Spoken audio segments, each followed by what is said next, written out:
Hi friends, आप लोग कैसे हैं? उम्मीद है अच्छे होंगे। तो आज का क्लास हम अगले चैप्टर से स्टार्ट करेंगे, जो कि पहले जो हमने देखा है वो प्रश्नावली एक का ए जो था वो खत्म हो चुका है। आज हम देखेंगे परिमेय संख्या और अपरिमेय संख्या। दो संख्याओं में ये पूरा चैप्टर जो अगला वाला है उसी पे आधारित है, उसी बेस पे। तो इन दोनों चीज को समझेंगे, कैसे हम सिद्ध करेंगे कोई संख्या परिमेय है या कैसे सिद्ध करेंगे कोई संख्या अपरिमेय है, वही दोनों चीज हमें दिखाना रहेगा। ठीक है, परिमेय और अपरिमेय संख्या हमें दोनों चीज पता है। परिमेय संख्या क्या होता है? देखिए, पहली चीज, परिमेय संख्या हमेशा p बाई क्यू के रूप में होता है।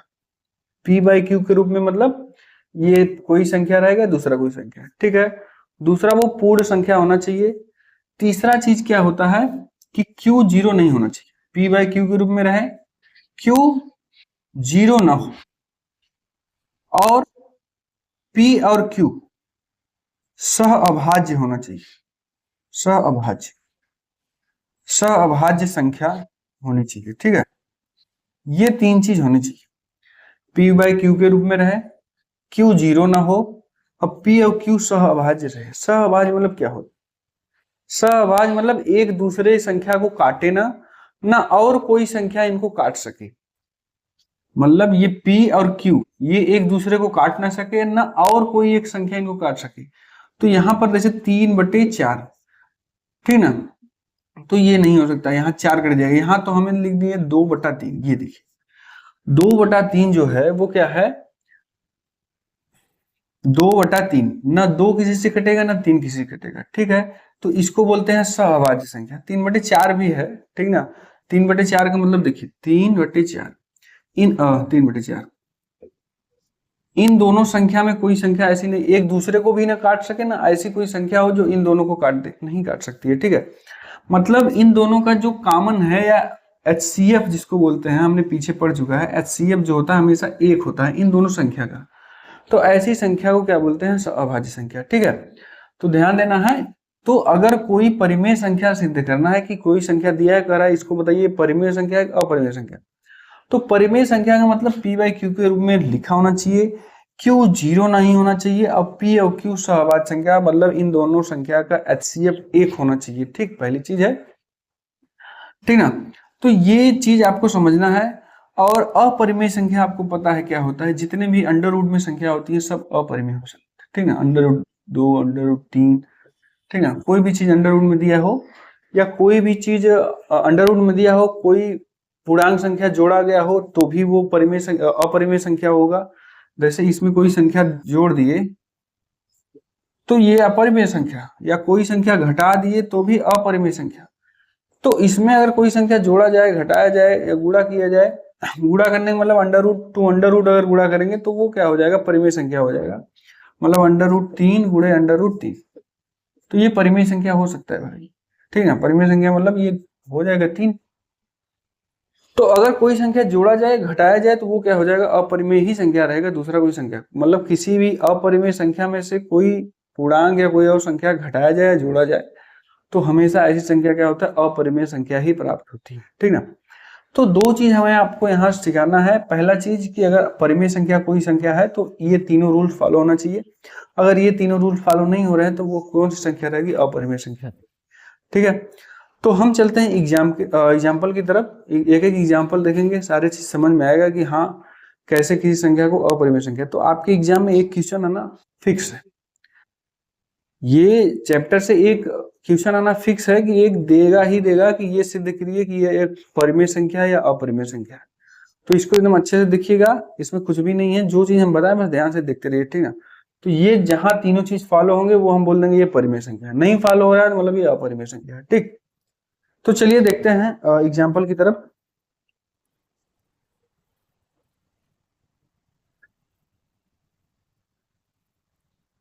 पहला जो एग्जाम्पल है वो देखिए क्या दिया, उदाहरण। और पहले एग्जाम्पल में कुछ नहीं दिया है, 4 ऑप्शन दिया है, करा इनमें से कौन परिमेय संख्या है। तो परिमेय संख्या जैसे यहाँ दिया है, पहला में एक अंडर रूट 9 दिया है, एक अंडर रूट 3 दिया है, एक अंडर रूट 0.1 दिया है, एक अंडर रूट दिया है, क्या अंडर रूट नहीं दिया है 0.1, 10 ऐसे करके 111 ऐसे करके। इसमें से कह रहा है चारों ऑप्शन में से कौन सा परिमेय संख्या है। परिमेय संख्या देखिए ये एक अपरिमेय संख्या अंडर रूट में है। अगर इसको अंडर रूट से बाहर निकालना चाहें तो इसको हम लिखेंगे 1/10। 1/10 भी बाहर नहीं आ पाएगा, ठीक है। तो यानी यह भी एक क्या है, अपरिमेय संख्या है। ये पूरा दशमलव में है, ये मतलब अगर कोई चीज दशमलव में कंटिन्यू चलता जा रहा है, ठीक है, वो कट ही नहीं रहा है, तो ऐसी संख्या क्या होती है, अपरिमेय संख्या होती है। मतलब ये अपरिमेय संख्या, ये भी अपरिमेय संख्या, ये भी अपरिमेय संख्या। 9 को हम लोग बाहर निकालेंगे 3 आ जाएगा, ये हो गया परिमेय संख्या। अब कहेंगे सर ये 3 परिमेय संख्या कैसे हो गया। 3 चीज हमने बताया था, पी बाय क्यू के रूप में लिखा जा सके तो 3 को 3/1 लिख सकते हैं भाई, ठीक है, पहला चीज। दूसरा, क्यों जीरो ना हो, क्यों मतलब एक ये जीरो हो जाएगा तब तो बेकार हो जाएगा, ये जीरो ना हो। और ये क्या हो, दोनों संख्या सहभाज्य संख्या हो। इन दोनों का जो HCF होगा या दोनों में कोई कॉमन जो होगा वो एक होना चाहिए। तो HCF दोनों का निकालेंगे तो एक ही आएगा, तो यानी यह एक परिमेय संख्या है, ठीक है। तो ये 4 ऑप्शन दिए हैं थे उदाहरण नंबर 1 में, एग्जाम्पल नंबर 1 में। तो इन चारों में से ये वाला ऑप्शन सही रहेगा, जो √9 दिया है वो क्या है, एक परिमेय संख्या है। वही आपसे पूछा है कि इनमें से कौन सा परिमेय संख्या है। दूसरा देखिए क्या पूछा है, दूसरे एग्जाम्पल में दिया है कि एक शून्येतर परिमेय संख्या तथा एक अपरिमेय संख्या का भागफल क्या होता है, ठीक ना। तो अगर कोई शून्येतर परिमेय संख्या रहेगा और उसमें अपरिमेय संख्या से भाग देंगे तो वो अपरिमेय ही आएगा। जैसा अभी हमने बताया कि अगर कोई अपरिमेय संख्या रहेगा उसमें कोई चीज जोड़ेंगे या घटाएंगे तो अपरिमेय संख्या ही आएगा, ठीक है। इसी प्रकार कोई शून्येतर संख्या है या शून्येतर परिमेय संख्या है, उसे अपरिमेय संख्या से भाग देंगे तो वो कौन सी संख्या आएगा, अपरिमेय संख्या आएगा, ठीक। अगला देखिए करा है एक परिमेय संख्या और एक अपरिमेय संख्या का अंतर क्या होगा। फिर वही चीज हमने बताया, एक परिमेय संख्या है एक अपरिमेय संख्या है, उसको चाहे जोड़िए और चाहे घटाइए वो क्या आएगा, अपरिमेय संख्या ही आएगा, ठीक है। जैसे हमने बताया √2 में एक जोड़िए और चाहे एक घटाइए, जैसे ये है, ये हो गया अपरिमेय संख्या और ये हो गया परिमेय संख्या। इन दोनों को जोड़ेंगे तो भी एक अपरिमेय संख्या आएगा, घटाएंगे तो भी एक अपरिमेय संख्या ही आएगा। तो उसने कहा कि अगर एक परिमेय संख्या है एक अपरिमेय संख्या है, उन दोनों का अंतर क्या होगा, तो वो अंतर मतलब माइनस यानी घटाना, तो अंतर क्या होगा, एक अपरिमेय संख्या, ठीक है। तो ये था आपका एग्जाम्पल नंबर दूसरा, ठीक ना। दूसरे में 2 दिया था, एक पहला दूसरा करके दिया था। आगे अब हमें देखना है सिद्ध करने वाला चीज है, इसी बेस पे सारे क्वेश्चन दिए हुए हैं जो आगे हमने देखना है। दिया है कि दिखाइए कि √3 एक अपरिमेय संख्या है, यही चीज आपको दिखाना है, ठीक है। तीसरा जो है देखिए हम क्या लिखा है इसमें भैया, आपको दिया है कि दिखाइए कि √3 एक अपरिमेय संख्या, √3 एक अपरिमेय, हमें पता है अपरिमेय संख्या है लेकिन कह रहा है उसको सिद्ध कीजिए, दिखाइए अपरिमेय संख्या।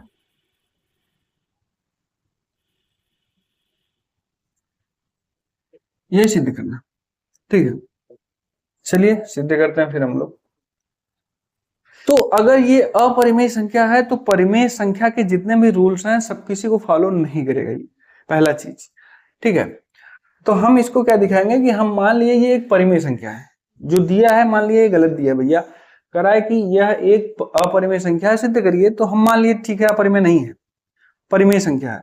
अगर परिमेय संख्या मान के सारे रूल्स को फॉलो करा रहे हैं, अगर फॉलो करेगा तो बोल देंगे परिमेय संख्या है, नहीं फॉलो करेगा भाई, नहीं नियम जितने भी परिमेय संख्या के रूल्स है नहीं फॉलो कर रहे हैं तो हम बोल देंगे सर ये तो ये नियम फॉलो नहीं कर रहा है, मतलब हमने जो सोचा था जस्ट उसका उल्टा हो गया। हम माने थे परिमेय लेकिन परिमेय का रूल्स ही नहीं फॉलो कर रहा है, तो अतः ये क्या होगा, ये अपरिमेय संख्या होगा। तो उसी हिसाब से हमें सारे क्वेश्चन में इसी हिसाब से जवाब देना है। एक क्वेश्चन अगर अच्छे से समझ गए तो सारे क्वेश्चन को सॉल्व कर लेंगे आराम से। तो ठीक है, मानते हैं, माना √3 एक परिमेय संख्या है, परिमेय संख्या, ये चीज आपको माना। √3 मान लिए एक परिमेय संख्या, अपरिमेय संख्या नहीं मान ली। अगर ये परिमेय संख्या है सॉरी, अगर ये परिमेय संख्या है तो under root 3 a by b के रूप में होना चाहिए। 3 रूल्स हमने बताया परिमेय संख्या का, a बाई बी के रूप में होना चाहिए, b 0 नहीं होना चाहिए, और a और b किसी संख्या से कटना नहीं चाहिए, ठीक है, या उन दोनों का HCF 1 होना चाहिए। तो हम क्या बोल लिए कि अंडर रूट 3 मान लीजिए परिमेय संख्या है, मान लिए हम, ठीक ना। तो a अगर परिमेय संख्या है तो a बाई के रूप में होना चाहिए। अब हम क्या करेंगे, इसका इधर गुणा करके या वर्ग करके गुणा करिए या गुणा करके वर्ग करिए, दोनों एक ही बात है। इसको हम लिख सकते हैं b under root 3 equal to a। यहां लिखेंगे दोनों पक्षों का वर्ग करने, दोनों पक्षों का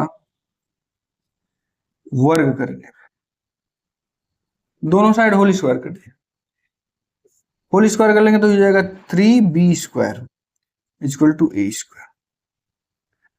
इससे आपको क्या समझ में आ रहा है, बस हम एक चीज समझना चाहते हैं बस, और कुछ नहीं। 3b square equal to a square, इसका मतलब क्या है, ध्यान से, यहां अगर ये चीज समझ गए तो सारा खेल खत्म, क्वेश्चन सॉल्व हो गया, ठीक है। पहला चीज क्या है, देखिए, a के साथ कोई परिमेय संख्या जुड़ा, b के साथ कोई एक परिमेय संख्या जुड़ा हुआ है, ठीक है, 3, ठीक है। अब क्या करना है कि परिमेय संख्या जुड़ा हुआ है, ये भी इसके गुणांक में है, तो पहला ये है कि इसके कोई गुणांक में कुछ होना नहीं चाहिए। गुणांक का मतलब क्या है कि a और b में कोई गुणांक नहीं होना चाहिए। अब हमें देखना क्या है कि अगर ये दोनों बराबर हैं, ये दोनों बराबर हैं, इसमें 3 है तो कहीं ना कहीं इसमें भी 3 का गुणांक होगा, तभी बराबर है, ठीक ना।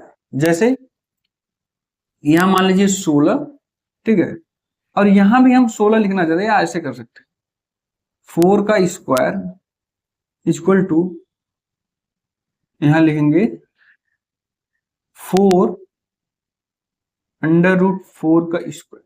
ये ध्यान से देखिएगा, दोनों चीज हमने वहां लिखा है, सेम वही चीज लिखा है, पलट देते हैं इसको हम, यही आपको ध्यान समझना है, बस आपका खेल खत्म हो जाएगा। यार स्क्वायर इक्वल टू, यहां लिखेंगे 4 का स्क्वायर, ध्यान से समझिएगा इसको, ठीक ना। जैसे यहां देखिए b के स्थान पे यहां क्या है, अंडर रूट 4, और वहां a के स्थान पे क्या है, 4। ध्यान से देखिएगा, b के स्थान पे क्या है, अंडर रूट 4, और ये देखिए दोनों बराबर हैं। जैसे ये इसको बराबर, देखिए इसका स्क्वायर करेंगे 4 आएगा, 4 चौके 16, ये भी 4 चौके 16, ठीक है। हमें क्या देखना है यहाँ पर, अगर ये 4 है, ये 4 यहाँ पर इसके गुणांक है, b के गुणांक है, तो ये इसको काट सकता है, a को काट सकता है। 4 यहाँ गुणांक है तो ये क्या है, इसको काट सकता है, जो a बैठा हुआ है जहां पर 4 को, ठीक है। तो यहां अगर 3 का गुणांक है तो a को ये डिवाइड कर सकता है, विभाजित कर सकता है, ठीक है ना। और नहीं समझ में आ रहा तो फिर 3 का भी कर लीजिए, ये सेम हम लिख दे रहे हैं, 3 अंडर रूट 3 का होल स्क्वायर इक्वल टू 3 का स्क्वायर। यहां आपको समझ में आ जाएगा। अब हम क्या लिखेंगे, 3b square equal to a square. यदि b का गुणांक 3 है, यदि b का गुणांक 3 है तो a 3 से विभाजित हो जाएगा। देख लीजिए, अगर इसका गुणांक 3 है तो ये जहां a है वो 3 से विभाजित होना तय है, ठीक ना, अगर ये दोनों बराबर हैं तो हम यही चीज यहां लिखेंगे, ठीक ना, यही चीज लिखेंगे। क्या लिखेंगे, अपने हिसाब से लिखेंगे, जैसे अगर बुक में दिया है तो बुक के हिसाब से लिख सकते हैं, अपने हिसाब से भी लिख सकते हैं। यहाँ देखिए वही चीज है, जैसे हमने बोला वही चीज लिखा हुआ है, यहां लिखेंगे अतः यहां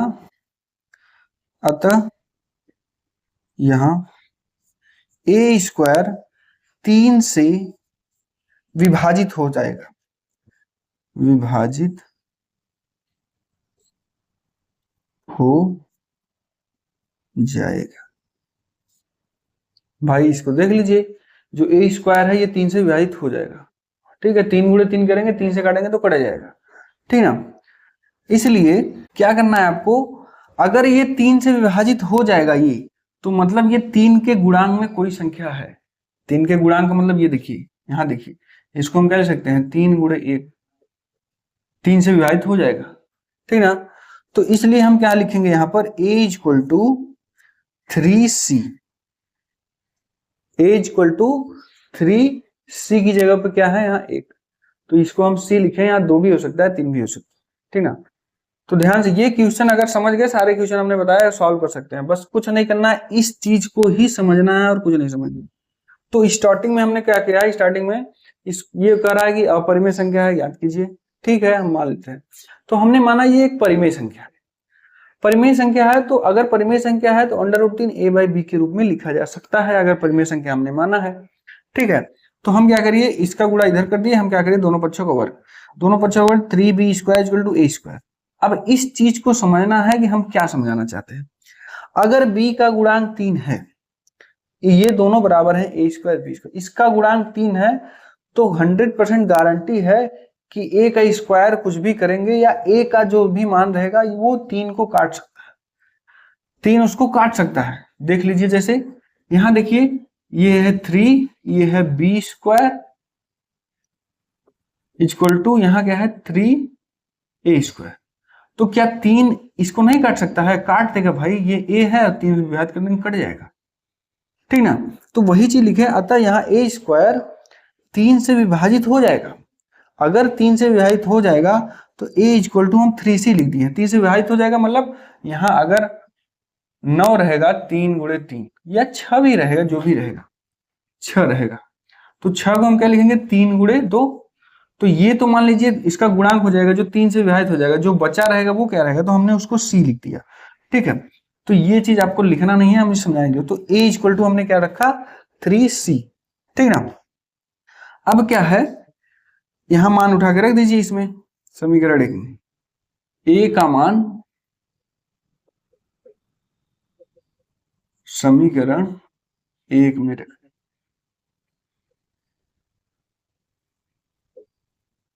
ठीक है। यहां रखेंगे 3b² इक्वल टू a के स्थान पे रखेंगे 3c², तो 3b² इक्वल टू 9c², 3 त्रिका 9, b² इक्वल टू 3c²।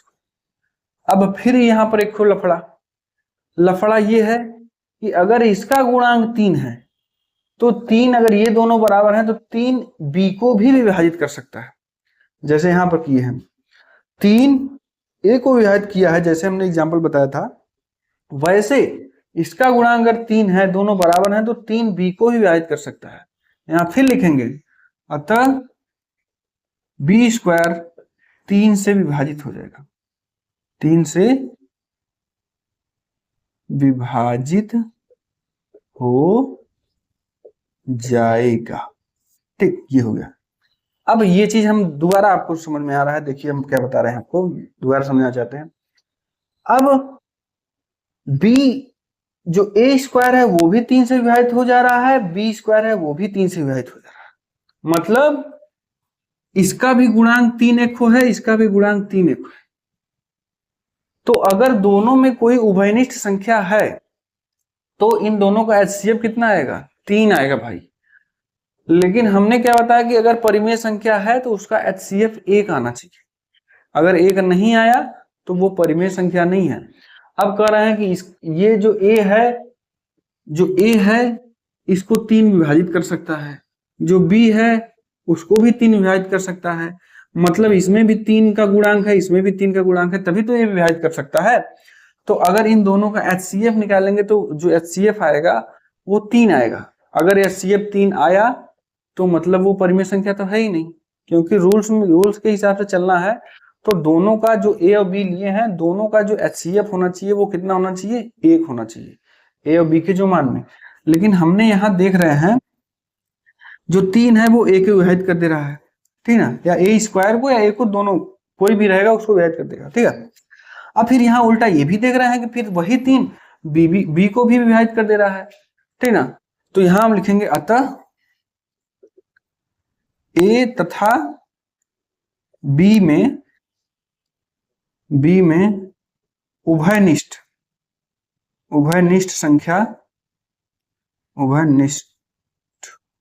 संख्या 3 है,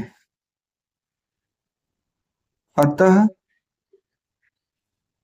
यह एक अपरिमेय संख्या, अपरिमेय संख्या है। अतः नहीं लिखेगा इसलिए, इसलिए यह एक अपरिमेय संख्या। तो मुझे उम्मीद है कि ये जितने भी चीज हमने यहाँ लिखा है वो चीज आपको समझ में आ गया है, ठीक है। तो ये जरूरी नहीं है कि यही लाइन लिखिए, अपने मन से हमने जैसे बताया कि ये मैथ है, मैथ में जो चीज आप सोच रहे हैं या जो चीज समझ रहे हैं उसी चीज को लिखना है। अगर कहीं चीज वो क्वेश्चन सॉल्व करने लायक नहीं है, आपको बोलने लायक है या समझने लायक है, हम ये चीज समझ रहे हैं कि हाँ ये चीज है, वही चीज आपको कॉपी में लिखना है कि ये चीज मुझे मिला है, इसलिए यह परिमेय संख्या नहीं हो सकती, यह एक अपरिमेय संख्या है, ठीक ना। तो वही चीज बुक में लिखा होता है, हम लोग क्या करते हैं सर, सारे क्वेश्चन में यही लिखना पड़ेगा, इसको याद करना पड़ेगा। याद करने की जरूरत नहीं है, हम जो चीज बता रहे हैं वही चीज को समझना है। वही चीज अगर समझ में आ गया आपको, वही चीज आपको हिंदी में अच्छे से अपने कॉपी में लिखना है कि हाँ ये सर बताए थे, ये रूल्स नहीं फॉलो कर रहा है, इसलिए ये चीज ये नहीं है, वही चीज लिखना है आपको, ठीक ना। तो हम क्या बताए थे आपको स्टार्टिंग में, अगर परिमेय संख्या है तो a बाई बी के रूप में होना चाहिए, पहला चीज। दूसरा रूल्स ये होना चाहिए कि इन दोनों का दूसरा रूल ये है कि b जीरो नहीं होना चाहिए, ठीक है। तीसरा ये होना चाहिए कि इन दोनों का HCF जो है वो एक होना चाहिए, और या ऐसी कोई भी संख्या ना हो जो इसमें भी हो इसमें भी हो, वही सेम संख्या नहीं होनी चाहिए। अगर ये चीज है तो वो परिमेय संख्या नहीं है। लेकिन हम जब इसको सॉल्व कर रहे हैं, यहां तक स्क्वायर किए उसको, तो देख रहे हैं जो 3 है वो क्या करता है, a को विभाजित कर सकता है या a स्क्वायर को विभाजित कर देगा, ठीक ना। हमने एग्जाम्पल देके बता दिया कैसे हो सकता है, ठीक। अगर इसका गुणांक 3 है, अब कहेंगे सर इसमें b है उसमें है, हमें कैसे पता विभाजित कर देगा कि नहीं कर देगा, वो आपको समझना नहीं है। अगर ये दोनों बराबर हैं, बराबर कैसे होंगे, हमने बता दिया कि दो संख्या मान लीजिए 3 का स्क्वायर यहां रख दिए और यहां रख दिए 3 अंडर रूट 3 का स्क्वायर, ये दोनों बराबर हैं, गुणा करके देख लीजिएगा, 3 त्रिक 9 और ये आ जाएगा 3, इसका स्क्वायर हो जाएगा 3 और ये 3 त्रिक 9, दोनों 9 9 बराबर है ना। तो यहां भी ये दोनों चीज बराबर हैं, ठीक है, पहली चीज। दूसरी चीज देखिए, यह 3 हम कर रहे हैं a को विभाजित कर देगा, तो देखिए यह 3 इसको विभाजित कर देगा कि नहीं, हाँ करता है। इसलिए हम बोल रहे हैं कि 3 a को विभाजित कर देता है, क्योंकि हम अगर वो चीज नहीं बताएंगे तो आप लोग को यहां समझ में नहीं आएगा कि हाँ सर कैसे विभाजित कर देगा a को 3। तो अगर ये दोनों बराबर हैं, अगर a की जगह पे कोई संख्या रखेंगे, b की जगह पे कोई संख्या रखेंगे, अगर आपस में ये बराबर होंगे तो 100% 3 a को विभाजित कर देगा। तो हमने वहां एग्जाम्पल देके बताया, ऐसे बहुत सी संख्या है, यहाँ पर रख के देख सकते हैं। 3 इसको विभाजित कर सकता है, ये b है ये a है, इसका गुणांक 3 है, सेम उसी प्रोसेस में हम लिखे हैं ये वाला। तो हमने क्या कहा कि जो 3 है वो a को विभाजित कर देगा या a स्क्वायर को विभाजित हो जाएगा, ठीक है। ये चीज हमने लिखा यहाँ, अतः यहाँ a स्क्वायर 3 से विभाजित हो जाएगा। तो हमने अगर विभाजित हो जाएगा तो 3 का कोई गुणांक होगा, मतलब 3 गुणे 1, अगर यहाँ 6 रहेगा तो 3 गुणे 2 लिखेंगे। तो अगर विभाजित हो जाएगा तो 3 उसके गुणांक में रहेगा ही रहेगा, तो हम 3 को क्या लिए, अलग कर दिया, उसके गुणांक में जो रहेगा वो हम c मान लिए हैं। तो यानी a को हम क्या लिख दिए, 3 गुणे c। अब उठा के मान फिर अब यहां से ये कंफर्म हो गया, जो a है वो 3 से विभाजित हो जाएगा।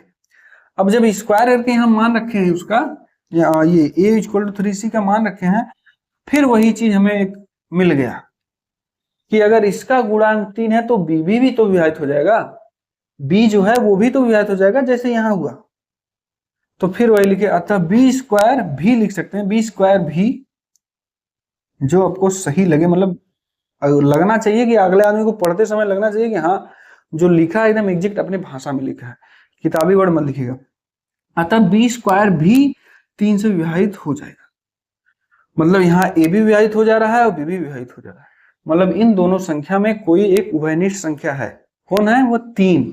अगर कोई उभयनिष्ठ संख्या है 3 तो वो अपरिमेय संख्या नहीं हो सकता, इसलिए अतः a तथा b में उभयनिष्ठ संख्या 3 है, इसलिए यह एक अपरिमेय संख्या है। यही चीज आपको लिखना है, हर क्वेश्चन को इसी तरीके से लगाना है और यही रूल्स आपको फॉलो कराना है, ठीक ना। रूल्स फॉलो कराने का मतलब ए बाई बी के रूप में लिखेंगे, स्क्वायर कराएंगे, अगर वो विभाजित हो जा रहा है और दूसरा भी विभाजित हो जा रहा है उसी संख्या से, तो ये परिमेय संख्या नहीं है। अतः ये √3 एक अपरिमेय संख्या है। नीचे लिख देंगे कि नीचे जो इसके नीचे जो लिखेंगे √3 एक अपरिमेय संख्या है। ठीक है, तो सारे क्वेश्चन हम लोग इसी तरीके से लगाएंगे। तो मुझे ये भी लग रहा है कि सारे क्वेश्चन बताना जरूरी भी नहीं है, लेकिन फिर भी हम एग्जाम्पल जो है वो सारे बता दे रहे हैं। प्रश्नावली में जो थोड़ा बहुत इधर उधर रहेगा तो वहां हम छोड़ देंगे, क्योंकि एग्जाम्पल आप कोई भी एग्जाम्पल देखेंगे बुक में, सारे एग्जाम्पल आपके बोर्ड में दिए हुए हैं, पेपर में दिए हुए हैं, इसलिए एग्जाम्पल नहीं छोड़ेंगे। ठीक ना, तो चलते हैं अगले एग्जाम्पल की तरफ। ये था आपका तीसरा एग्जाम्पल, हम चलेंगे चौथे एग्जाम्पल।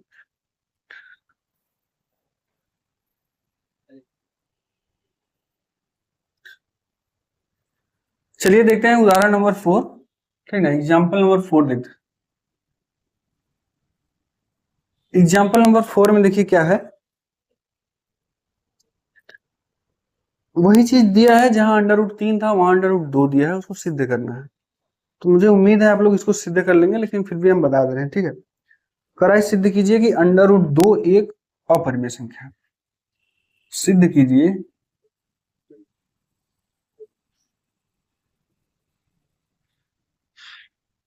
√2 एक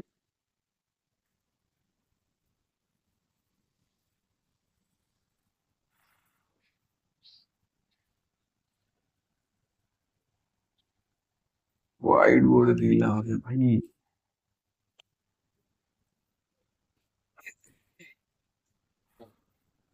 एक अपरिमेय संख्या है, परिमेय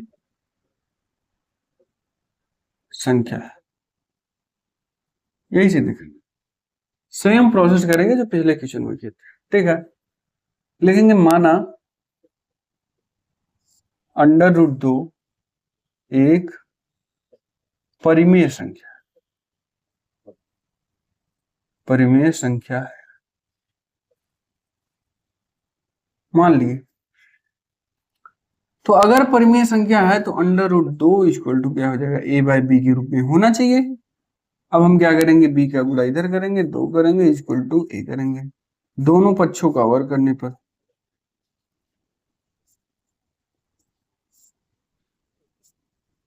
वर्ग करने पर वर्ग करेंगे तो यहां हो जाएगा 2, 2 इक्वल टू ए स्क्वायर। फिर वही चीज, 2 जो है वो ए को विभाजित कर देगा। ठीक ना, लिखेंगे यहां ए 2 से विभाजित हो जाएगा, विभाजित हो जाएगा। अतः ए इक्वल टू क्या लिखेंगे, 2c। 2 से विभाजित होगा, कैसे होगा हम एग्जाम्पल देके आपको बता दिए। ठीक है, बार बार वो हम नहीं बताएंगे, उसको आप समझ लीजिएगा। तो ए इक्वल टू क्या होगा, 2c। तो हम यहाँ लिखेंगे ए के स्थान पर क्या रखेंगे, 2c। ये समीकरण एक मान लेंगे, लिखेंगे समीकरण एक में ए का मान रखने पर, ए का मान रखने पर यहां रख दीजिएगा 2b² इक्वल टू 2c का होल स्क्वायर। तो 2b² इक्वल टू 2 दूनी 4c, 2 से 2 काट देंगे, b² इक्वल टू हो जाएगा 2c। फिर यहाँ जैसे यहाँ इक्वेशन में था वहां भी इक्वेशन, अगर इसके गुणांक में 2 है तो 2 क्या करेगा, b को भी ऐड कर देगा। ठीक है, फिर लिखेंगे वही चीज। अतः यहाँ b 2 से विभाजित हो जाएगा, विभाजित हो जाएगा। ठीक, अब नीचे लिखेंगे इसको, अतः ए तथा बी में एक उभयनिष्ठ, उभयनिष्ठ मतलब कॉमन, उभयनिष्ठ संख्या 2 है, इसलिए यह एक अपरिमेय संख्या होगा। में संख्या होगा, या ये भी लिख सकते हैं अतः ए अथवा बी सह अभाज्य संख्या का नियम पालन नहीं कर रहे हैं, या सह अभाज्य संख्या नहीं है, इसलिए यह एक अपरिमेय संख्या होगा। ठीक है, यह अपरिमेय संख्या है। तो इसी तरीके से सारे क्वेश्चन लगेंगे, कुछ भी नहीं करना है, यही चीज आपको बार बार करना है हर क्वेश्चन में।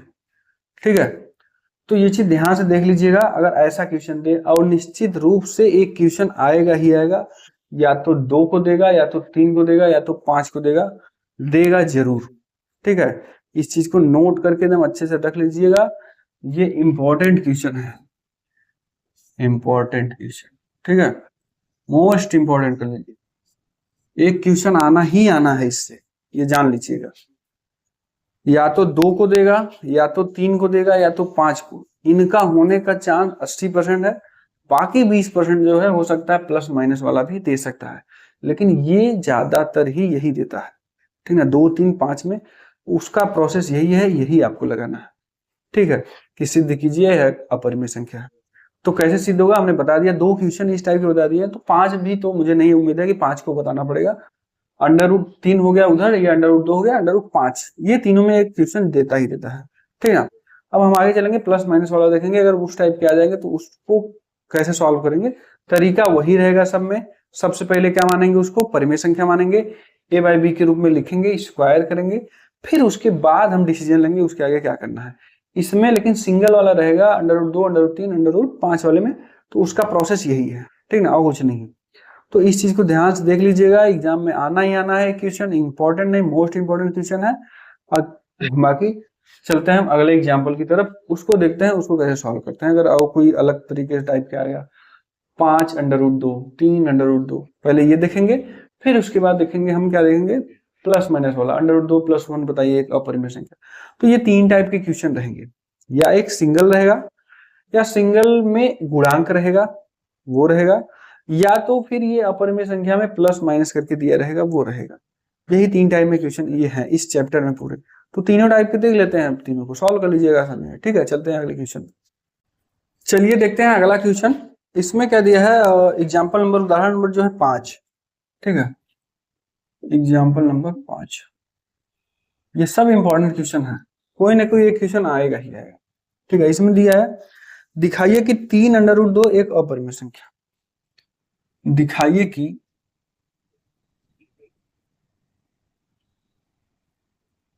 3 √2 एक अपरिमेय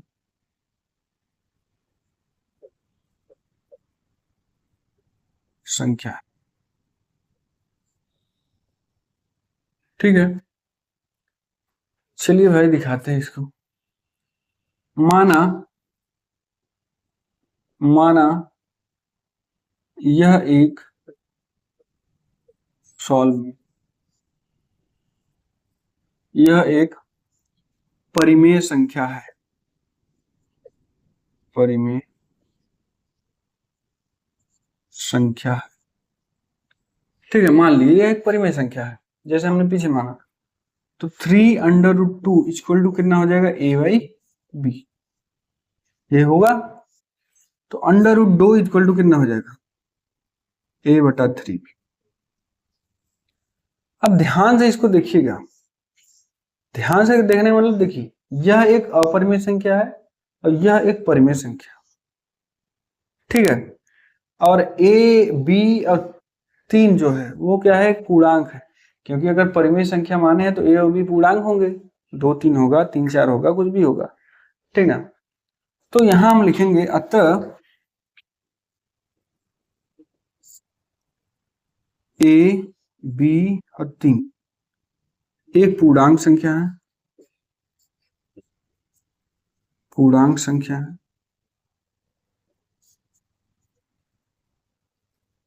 इसलिए आता है ए बी सी एक पूर्णांक संख्या है, इसलिए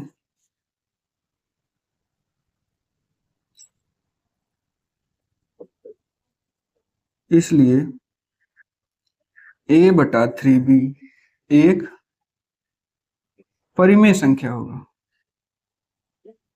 परिमेय संख्या, ठीक है, मान लीजिए परिमेय संख्या, लेकिन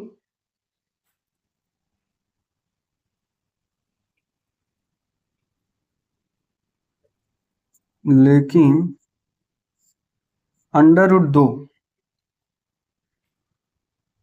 यहां विरोधाभास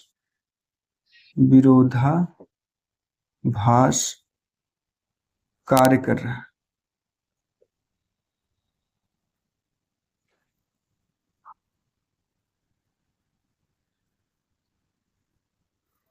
यहाँ √2 विरोधाभास क्यों? क्योंकि ये तो समझ में आ रहा है, लेकिन ये क्या है, √2 हम पहले से सिद्ध कर चुके हैं कि ये एक अपरिमेय संख्या है। जब ये अपरिमेय संख्या है तो जिसके बराबर जो होगा वो भी तो एक अपरिमेय संख्या होगा, इसलिए हम लिखेंगे a b t एक पूर्णांक संख्या, इसलिए a/3 भी एक परिमेय संख्या है। लेकिन जो √2 है यहाँ विरोधाभास कार्य कर रहा है, इसलिए विरोधाभास कार्य कर रहा है, अतः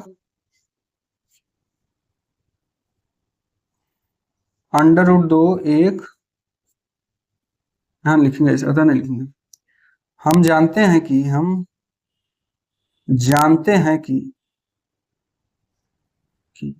√2 एक अपरिमेय संख्या है,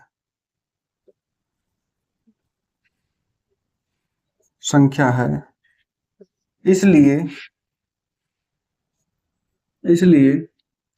3√2 भी एक अपरिमेय संख्या होगी।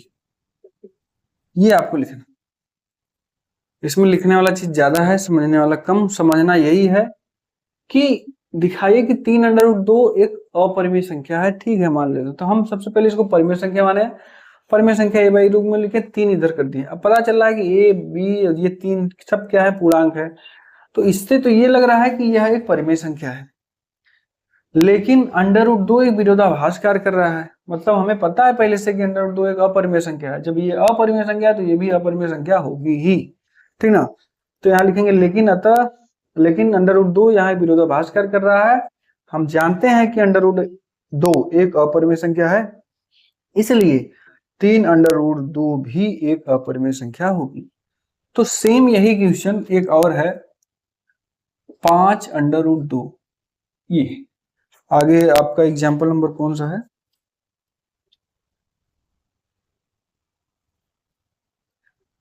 7 नंबर 5√2, ठीक ना। उसको ये सिद्ध करना है कि दिखाइए कि 5√2 एक अपरिमेय संख्या है। तो सेम चीज यही लिखना है आपको, क्या करना है, फिर यहाँ लिखेंगे यह पूर्णांक संख्या इसलिए एक परिमेय संख्या है, लेकिन √2 यहाँ विरोधाभास कार्य कर रहा है, ठीक ना। हम जानते हैं कि √2 एक अपरिमेय संख्या है, इसलिए ये भी 3√2 भी एक अपरिमेय संख्या होगी, ठीक है। तो जो चीज हमें पता है वही चीज लिखना है। कहेंगे सर इसमें सिद्ध तो नहीं करना, इसमें सिद्ध करने लायक कुछ नहीं है भाई, इसमें सीधा सीधा मुझे दिख रहा है ना √2 एक अपरिमेय संख्या है, तो इसको हम कैसे परिमेय संख्या बोल सकते हैं, दिखाई तो दे रहा है परिमेय संख्या है, तो इसके हिसाब से तो ये भी एक ये भी परिमेय संख्या हो जाएगा भाई। अगर हम यहाँ लिखना चाहें तो ये लिख सकते हैं भाई, इसको भी देखिए ये लिख सकते हैं, ठीक है, यहां तक लिख सकते हैं, लेकिन हम एक चीज और लिख दे रहे हैं, इसको समझ लीजिएगा। एक पूर्णांक संख्या है इसलिए a/d परिमेय संख्या है, अतः √2 भी परिमेय संख्या होगी। तो क्या हम ये जो चीज लिख रहे हैं क्या वो सही है, √2 एक परिमेय संख्या होगी? नहीं। तो यहाँ पर आपके बुक में भी वही चीज लिखा होगा, बुक में देखिए लिखा गया है, लेकिन यह तथ्य विरोधाभास प्राप्त होता है। विरोधाभास मतलब जो चीज है एक्चुअल में वो नहीं है, ठीक है, तो वही चीज लिखना आता। यह तथ्य विरोधाभास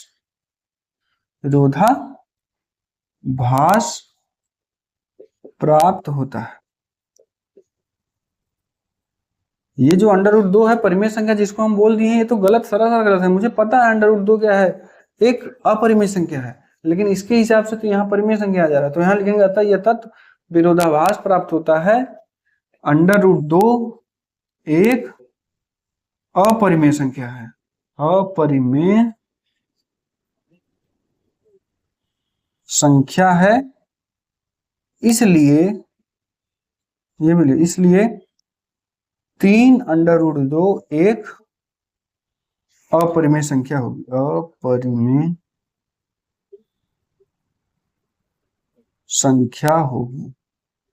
ठीक है, तो इसके हिसाब से देखा जाए तो यह एक परिमेय संख्या है, लेकिन ये एकदम एग्जैक्ट गलत है, क्योंकि हमने पहले से ही सिद्ध कर दिया है। पहले हमने इसके 2 सवाल पहले एग्जामिनर को ये नहीं पता है, पहले आपसे किया ही नहीं किया है, लेकिन एग्जामिनर को ये पता है कि ये √2 अपरिमेय संख्या। ठीक है, तो हम इसको जब अपरिमेय संख्या सिद्ध कर चुके हैं तो यहाँ एक परिमेय संख्या कैसे आ गया, इसको परिमेय संख्या कैसे बोल सकते हैं? तो हम यही चीज यहाँ लिखेंगे, अतः यह तत्व विरोधाभास प्राप्त। विरोधाभास मतलब जो चीज हम जानते हैं उसके जस्ट विरोध में आ गया है। ठीक है, विरोधाभास प्राप्त होता है, मुझे पता है कि √2 एक अपरिमेय संख्या है, इसलिए 3√2 भी एक अपरिमेय संख्या होगी। यही चीज बात हम जानते हैं, वही चीज हमें लिखना है। ठीक है ना, तो ऐसे ही ये वाला क्वेश्चन आप कर लीजिएगा, दिखाइए कि 5√2, ठीक है, यहाँ ऊपर नहीं दिख रहा होगा तो भैया यहाँ कर लीजिए, सेम यही रहेगा, यहाँ 5√2 रहेगा, क्वेश्चन चेंज। तो सेम वही चीज लिखना है आपको, a b 5 एक पूर्णांक संख्या है, इसलिए ये परिमेय संख्या है, अतः √5 √2 ही रहेगा भाई, √2 ही क्या परिमेय संख्या होगी, तो सेम वही चीज लिखना है, यहाँ 5 लगा देना है बस। तो मुझे उम्मीद है सार ये जो क्वेश्चन हमने बताया वो समझ में आ गए होंगे। दो क्वेश्चन हमने पीछे लगाए हैं, बाकी ये क्वेश्चन यहाँ लगवाए हैं। ठीक ना, तो ये दोनों टाइप के क्वेश्चन समझ लीजिएगा। उसमें क्या करना था, हमें स्क्वायर करके बताना था कि हाँ ये इससे विभाजित हो जाएगा, इससे नहीं विभाजित हो जाएगा, तो परिमेय संख्या अपरिमेय संख्या प्राप्त। यहाँ पर हम पहले से ही ये ज्ञात कर चुके हैं ये अपरिमेय संख्या है, तो ये अपरिमेय संख्या है, तो इसका गुणांक कुछ भी रहेगा तो अपरिमेय संख्या ही आएगा, वही चीज यहाँ लिखना है। ठीक ना, तो ये 2 टाइप के क्वेश्चन आप लोग लगा लीजिएगा। अभी हम जो एग्जाम्पल है, अभी 2 टाइप के और क्वेश्चन इसमें बचा एग्जाम्पल में ही, उसको एक प्लस वाला एक माइनस वाला, ये 2 चीज जान जाएंगे तो ये चैप्टर ही खत्म हो जाएगा। तो हमारा ये कहना है कि जो प्रश्नावली 1 के बी में जो सवाल दिया है, पहला दिया है, दूसरा दिया है, चौथा दिया है, ठीक ना, छठवां क्वेश्चन में जितने भी दिए हैं जो करने लायक है, ठीक ना, जो करने लायक है वो आप लोग लगा लीजिएगा। बाकी प्लस माइनस वाला रहेगा, हम अगले क्लास में बता देंगे, तो ये चैप्टर भी खत्म हो जाएगा। क्योंकि चैप्टर में आप देखेंगे प्रश्नावली जो दिया है 1 का बी में, देखेंगे बोर्ड में कोई क्वेश्चन नहीं आया, लेकिन ये जो एग्जाम्पल दिया है वो सारे बोर्ड में दिए हैं, एक भी एग्जाम्पल छोड़ा नहीं है, तो एक भी एग्जाम्पल नहीं छोड़ना है मुझे। बाकी उसमें जो अलग टाइप का लगेगा क्वेश्चन प्रश्नावली में वो हम लगवा देंगे। और इसमें क्या है कि एग्जाम्पल जितने बताए हैं उसको एक बार रिवीजन कर लीजिएगा, और प्रश्नावली में जो क्वेश्चन उसके हिसाब से है या उस टाइप के जो क्वेश्चन है आप लोग लगा लीजिएगा। ठीक है, तो चलिए आज का क्लास यहीं तक रहेगा। तो अभी तक वीडियो अगर आपको सही लग रहा है, आपको समझ में आ रहा है सारे सवाल, तो वीडियो को सब्सक्राइब और लाइक जरूर करिएगा। ठीक है, तो मिलते हैं अगले क्लास में, तब तक के लिए धन्यवाद, नमस्कार, टाटा, बाय बाय।